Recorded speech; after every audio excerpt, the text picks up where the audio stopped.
তোমরা মুখের ফুৎকার দিয়ে আল্লাহর এই প্রদীপকে নিভিয়ে দেওয়ার চেষ্টা করবে। তোমরা মনে করেছো আস্তে আস্তে ইসলামী নেতৃত্ব নেই, দুনিয়া থেকে বিদায় নিয়েছেন।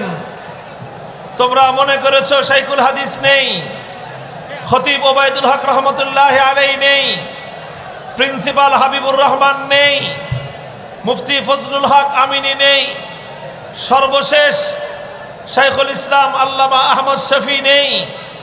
আর এটাই মনে হয় তোমাদের জন্য মোক্ষম সুযোগ। তোমরা এদেশে আলেম ওলামাদের টুটি চেপে ধরবে।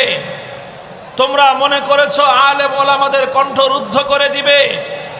তোমরা মনে করেছো প্রিন্সিপালের ইন্তেকালের সাথে সাথে বাংলাদেশ থেকে হকের আওয়াজ বলিষ্ঠভাবে উচ্চারণ করার সম্ভাবনা তিরোহিত হয়ে যাবে।